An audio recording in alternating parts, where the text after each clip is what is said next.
Om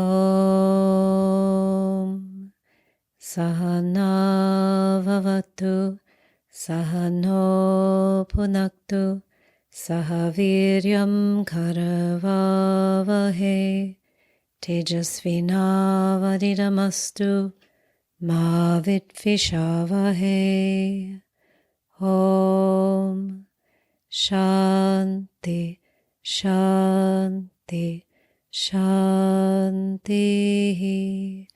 Hari Om. Namaste and welcome to the show. I'm your host, Alexandra Savithri, Director of the Vedic Healing Center and the American Reiki Academy. I'm a Reiki master, Vedic healing master, feng shui teacher, and spiritual life coach. I've taught spiritual self-development for more than 30 years, led pilgrimages to India, and studied with Indian gurus. In this show, we cover topics related to metaphysics, Reiki, Vedic healing, feng shui, and spiritual growth. The aim of these shows is to help you create a successful spiritual practice that enhances your life, bringing you happiness, well-being, peace, and productivity so you may become the best version of you. Welcome to today's episode, which is entitled Demystifying Reiki. These days, when we see all the different ways Reiki is being done, it's easy for Reiki to seem ethereal, otherworldly, mystical, or even a little strange, especially if we're watching the many videos that are out there on Reiki. Some of them are quite creative. And certainly Reiki is about each of us as a healer expressing our innate gifts. However, I also think it's important for Reiki to remain very, very grounded in some way, or for our concept of Reiki, shall I say, to remain very grounded. Because Reiki, like all energy work, is actually a very natural state of being. So in this episode, I will attempt to demystify Reiki and discuss how it can be easily incorporated into our lives. So the first thing I would like to do is review very briefly again what is Reiki for those of you who might be new to this podcast, or even for those of you who are practitioners. Let's review this concept. So Reiki is a form of energy healing that goes back actually to ancient civilizations. It has been used by millions of people now around the world. And some brief facts about Reiki. Reiki is done worldwide in hospitals, which is quite fascinating. It has also been studied, and the effects of Reiki have even been verified in scientific studies, which you can Google if you like. But Reiki is a form of energy healing, and it's also an energy. So it's both a technique and it's an energy. But to the person new to Reiki, it may seem mysterious. Even to a Reiki practitioner at first, the Reiki might be a little bit elusive or abstract. So to accept Reiki and energy simply requires some further examination. And that's what I'd like to do today. So one of the first things I'd like to say is, as all of us know, we know, but sometimes we forget, we are not simply these physical bodies. So we are comprised in addition to the physical space that we occupy, we are comprised of emotions that we cannot touch, thought forms that we cannot see. So this makes energy not really be a foreign concept. It's part of us. Everything actually is energy first. For instance, if you think of the energy of an emotion, love, anger, greed, jealousy, empathy, you can sense these conditions in yourself. You can sense them in others. So first, everything exists as energy, and then there is an expression of that energy. For instance, you feel love, and then you express it by saying a kind word or making a loving gesture. In fact, something like a smile is an expression of the very sweet energy that exists in all of us. So Reiki we can think of as simply providing a way for us to channel loving energy, which is our true innate states, through our hands to ourselves or to another person or to an animal or to a personal project we're working on. And this ability has been used again in ancient civilizations. So there are many references to healing with the hands in historical contexts. There are references to hands-on healing in ancient Egypt, in ancient Greece, in ancient India. In fact, in Vedic healing, one of the processes we work with involves mudras, which are hand gestures that change energies in the body.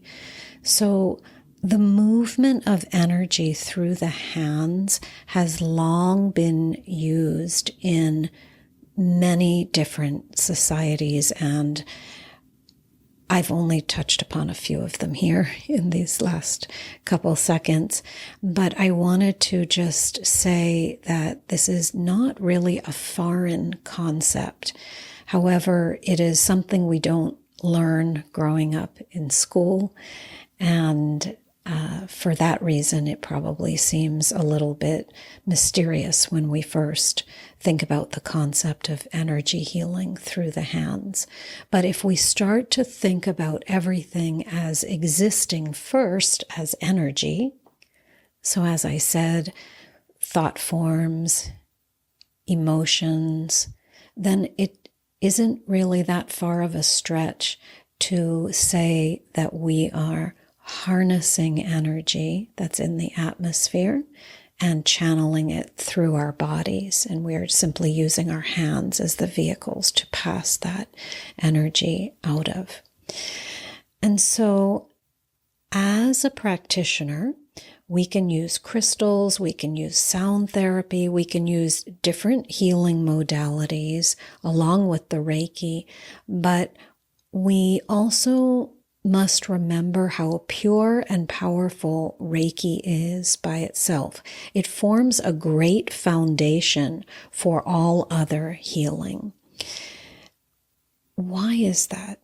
Reiki, how I see it, is like pure love coming through the hands and through the being of the practitioner. So as a practitioner, when we do Reiki, we are fully immersed in the moment and just focused on being of service, being of help to the person we are working on, to the recipient. And what does this mean, being of service?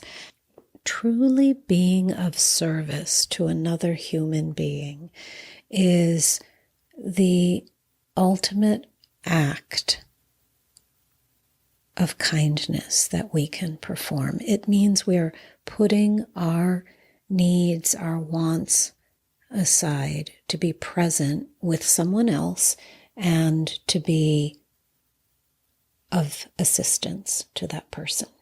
So when we are doing Reiki, we are keenly tuned in, intimately and personally present with the recipient, observing his or her breath, observing the movements in the person's body. So sometimes there's a release of stress and you might see a hand twitch or a foot move, even though the rest of the body is still.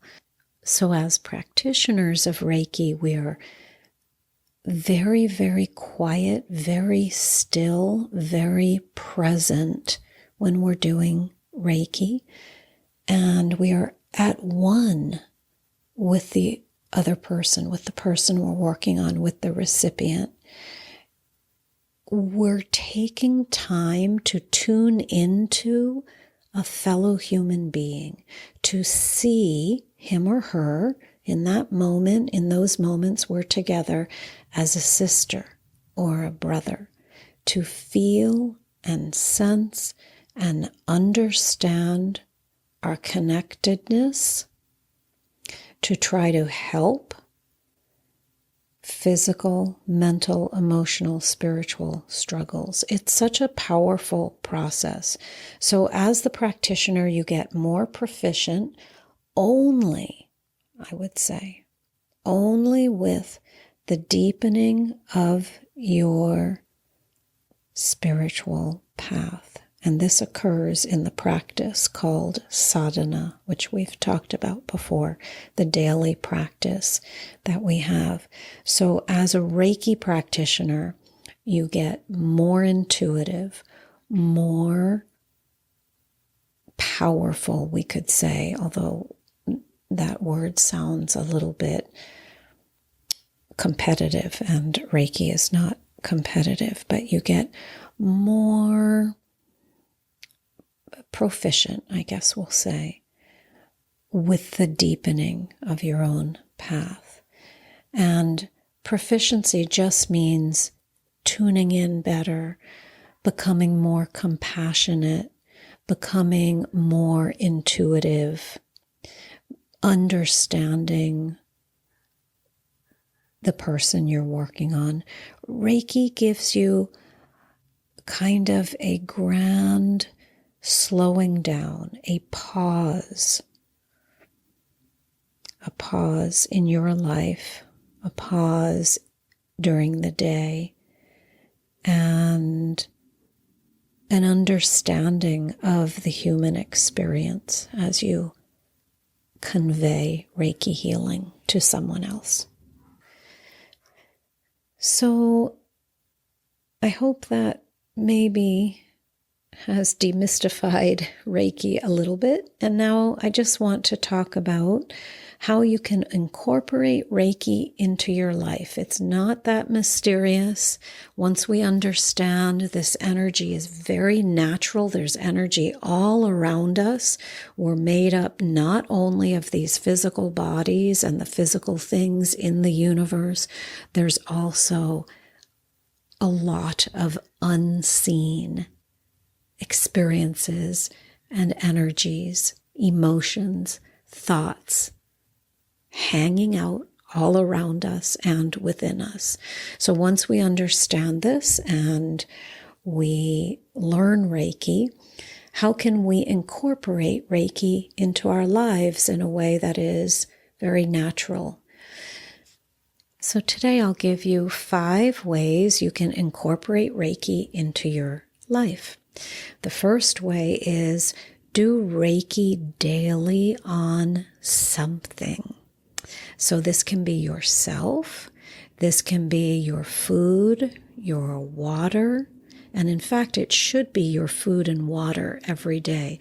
As a practitioner, you get used to rubbing your hands together before you eat a meal or before you drink something and giving the Reiki to that food or that water.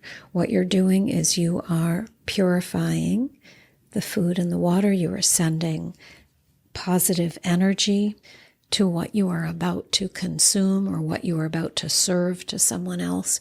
And this conveying of energy and into the food or into the water, this transmittal of energy into the food, into the water, positive energy is so important.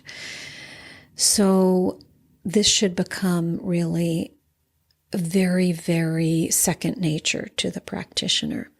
Over your personal projects also. Now, how can you do this? You can write your personal project on a piece of paper and keep that in a special place. Hopefully that is in your meditation space, which you are going to learn how to use really well so that that space supports you. So these don't have to be long sessions, but daily do some Reiki on something, yourself, your food, your water, your personal projects, your home, your car. There are many ways you can use Reiki. Remember, it's just a movement of positive energy, and you are the one sending that movement of energy. So the second way you can incorporate Reiki into your life, if you are a Reiki master, I'd like to suggest that you initiate family members and see what happens. They don't even need to, your family members don't even need to do the Reiki. The initiation will serve them. It's kind of like a grand prayer for them. So you're giving them this gift and they may use it later on. Many times I've initiated people into Reiki and they come to me later, maybe years later, and say they want to reconnect with the Reiki. So sometimes we learn these things and we're not ready to use them for whatever reason, but we revisit them later on. So why not spread the Reiki now because you know it is advantageous for someone, and then let them grow into using it at some point. But see what happens. See what happens in their lives after you initiate them. And the third way you can incorporate Reiki into your life is to start and end the day with 5 to 10 minutes of Reiki. It's so short. Anyone can do this. So before you sleep, when you wake up, start your day with some Reiki. Don't forget about yourself, doing Reiki on yourself. As part of your sadhana, your spiritual practice, convey some Reiki. And again, it doesn't have to be only to yourself, but start and end the day with this Reiki.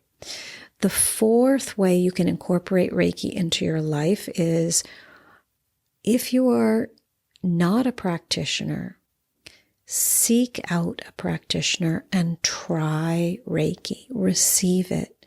See what opens up in your life. So if you're listening to this podcast and you're just kind of curious about Reiki, I urge you to seek out a practitioner. And sometimes you have to try more than one practitioner. Everybody does Reiki differently. So some people touch the body, some people do the Reiki off the body. The hand positions are different. So seek out a Reiki practitioner and see how this energy feels. And the last way you can incorporate Reiki into your life is to read about it. Read more about it. Read on the internet. There are many, many studies now that have been done on Reiki. Many years ago, I taught someone Reiki who is a chaplain at a major hospital in Los Angeles, and the hospital wanted to introduce Reiki to its staff, to its patients, to the doctors, the nurses. And so they asked me to teach the chaplain, which I did. And to this day, the Reiki has grown into a great program in that hospital. So Reiki is done in hospitals worldwide. So it's quite fascinating to read how it is being done in other countries and how creative people are being with the Reiki. I started this podcast by saying sometimes we might see people as being overly creative with the Reiki, as if there's such a thing, but not really overly creative, but they're making Reiki quite mystical or otherworldly. And I started the podcast by talking about this, and I want to end by talking about it also. And just by saying that's the beauty of the Reiki. You can be very creative with it, and you can also be very practical with it. So it sounds like a contradiction, but it isn't really. You can speak about Reiki as best as you can, try to explain it to people, and then in the end you have to just say, it is like love, or it is like prayer. These things are very difficult to explain, but when you experience them, you know without a doubt that they are real. No one would doubt the power of love. And if you have experienced miracles through prayer, you will not doubt the power of prayer. So Reiki is the same way. At first, when we speak about it, it might sound kind of mystical and unusual and hard to understand. But when you experience it, you feel, without a doubt, this energy. And there is no way to question it. Sometimes with level 1 Reiki, I tell the students it's a subtle energy. Reiki is a subtle energy. And what I mean by that is it's not forceful. It's not a loud energy. It's not a loud modality in any way. It's quiet. It's soft. It's gentle, but it's also powerful. So while it might be a subtle energy, it is not subtle. That again sounds contradictory, but it isn't. So while Reiki is soft and delicate and distinct, it is never harsh. And the only thing I can make Reiki akin to is the energy of love. So, although I started out this podcast by saying I wanted to demystify Reiki, I ended up at the end kind of coming back around and almost feeling like I couldn't put it into words. So at the beginning, I had many words to explain Reiki, and by the end, I felt like if it is akin to love, then that energy is something we cannot put into words. No matter how much we try to explain what love is, we cannot. no matter how much we try to explain to someone what Reiki is coming into the body, we cannot. It's something that must be experienced, that must be felt. So I urge all of you to try this energy, experience it. If you've already learned Reiki, to use it more, to be expansive with it, and to commit to using it not only when you're formally in a session with someone, but really know that this energy is present in your field, and as such, it's accessible to you whenever you choose to tap into it. Om Asatoma Sadgamaya Tamasoma Jyotirgamaya Mrityurma Amritam Gamaya.